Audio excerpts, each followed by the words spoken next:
Reader Filene. Andrew Wyeth was one of the most popular artists in modern America. His painting, Christina's World, which he made at the age of 31, has become a kind of icon. My question for today is, how did Andrew Wyeth become the painter that he became? How did he develop his distinctive style? Not in art school. His talent was shaped at home by two family members. First of all, his father, and then later, his wife. Actually, the two of them waged a tug of war, you might say, with Andrew caught in the middle. This is the story I tell in my recent book, Striving Fathers, Troubled Sons, published by Amazon. The Wyeths are one of the 7 families that I use as case studies to dramatize the history of how American boys became men. Andrew's father, NC Wyeth, was a gifted and hugely successful illustrator. Readers loved his covers for popular magazines like Saturday Evening Post and Collier's. They loved even more his illustrations for classic stories like Treasure Island and Robin Hood. Andrew was the youngest of the 5 Wyeth children. He was born in 1917. Andy made an indelible impression on people around him. Joyful, they called him, scintillating, adorable. Everyone spoiled him, his sister recalled later. Yet somehow he never got spoiled. He was impish, a little rascal. He loved to perform a kind of theatrical review in the family living room. For example, Treasure Island, he used different voices for Long John, Silver, Jim, Old Pew. Andy was high energy, high-strung. He brimmed with what his father called incessant aliveness.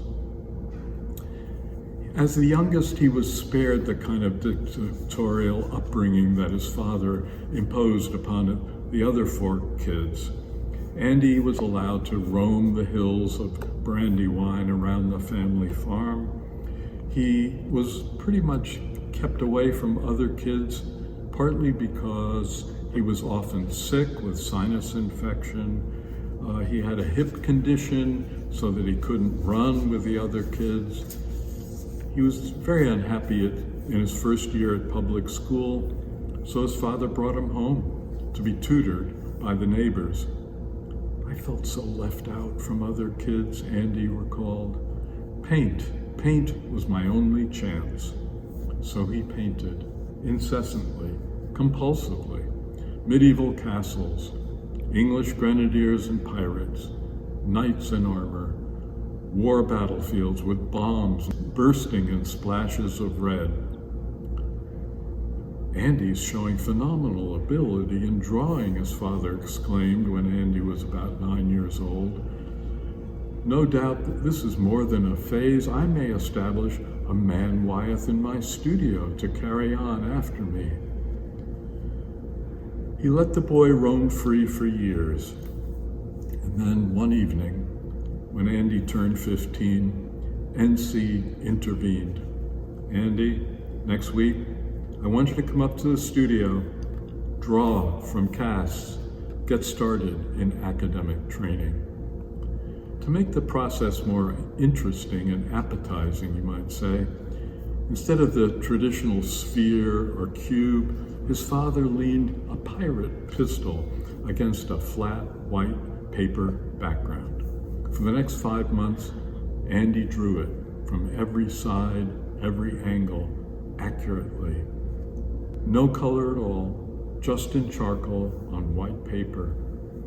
My father certainly came down upon me, firmly pressing me on, he recalled, but at the same time, he left me really very free, because it was not his father, but the process, or really it was the object that was going to be doing the teaching.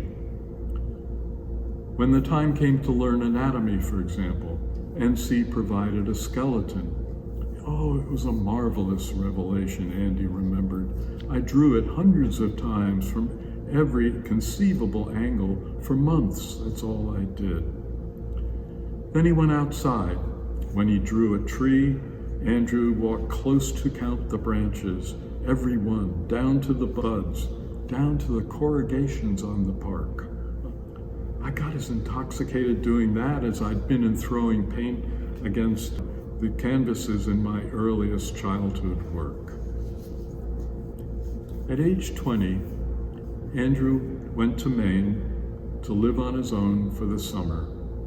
During that summer, he completed 48 watercolors. They were to be exhibited at the most prestigious gallery in New York City, Macbeth Gallery. But first, Andy wanted his father to chime in and say what he thought of these watercolors. Well, he heard back soon enough from Papa. They look magnificent, NC wrote. No reservations whatever. I think they represent the very best watercolors I ever saw. Now, this remark from your old dad may not mean much to you, but I believe what I say, and I'm certain I'm right. You are headed in the direction that should finally reach the pinnacle in American art. Well, NC was right. In fact, the show sold out. Think of that. 48 watercolors by a first-time out artist at the age of 20 selling out. Alas, soon came trouble between father and son, and the trouble was named Betsy. 2 years later, Andrew knocked on the door of his neighbors in Maine, the James family, their farmhouse, and he was captivated by the 17-year-old girl who confronted him. Betsy had lustrous brown eyes, hair spilling onto bare, sun-browned shoulders, a full-breasted, slim-waisted body in a halter and tight shorts. But there was more. There was a kind of aura of self-assurance, the way she looked him straight in the eye. A week after they met, Andrew asked Betsy to marry him, and she said yes.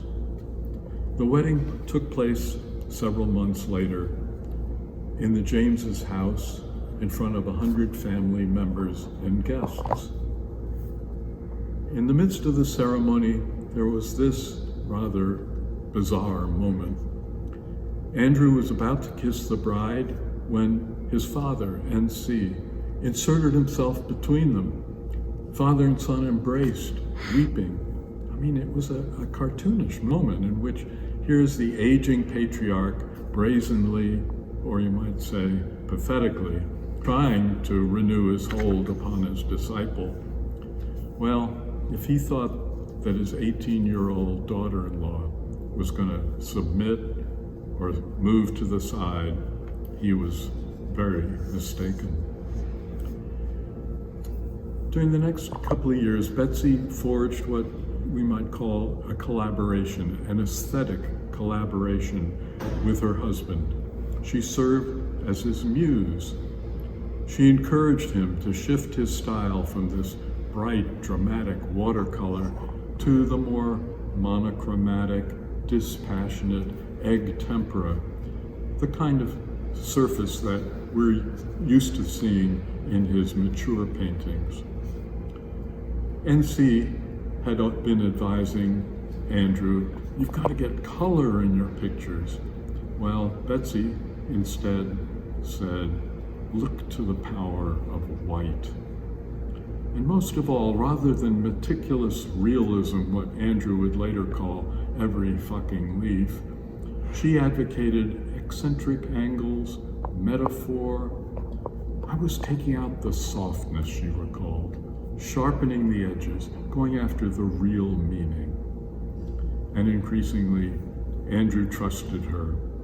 She's made me into a painter, a painter I would not have been otherwise. Jesus, I had a severe training with my father, but I had a more severe training with Betsy. This tug of war between Betsy and NC went on for 2 years. Andrew tried desperately to stay in the middle, neutral. Well, one October afternoon, her anger erupted. She was already irritated that her husband was making commercial paintings just to make money.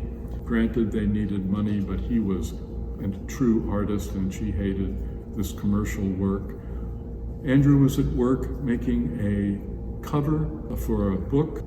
When Betsy walked into the studio, she saw that her husband, Andrew, was to the side of his canvas, and that NC, the father, was using the brushes to touch up the portrait of the Indian. Betsy said nothing, but Andrew could see the fury in her face in that moment before she turned, walked out, slammed the door so hard that the plaster fell from the ceiling. Well, he had to choose, either his father or his wife. Shortly afterward, Betsy informed Macbeth Gallery that Andrew had put her in full control of his business. Bills, correspondence, drafts for catalogs, everything, all in her name now. The patriarch had been dethroned. The muse had taken his place. A couple of years later, NC Wyeth died in a tragic car accident. 3 years after that, Andrew painted Christina's World. The Museum of Modern Art bought that canvas for $2,200. It catapulted him to fame, to the preeminent painter that we have come to know. And this is how it all began. Thank you very much.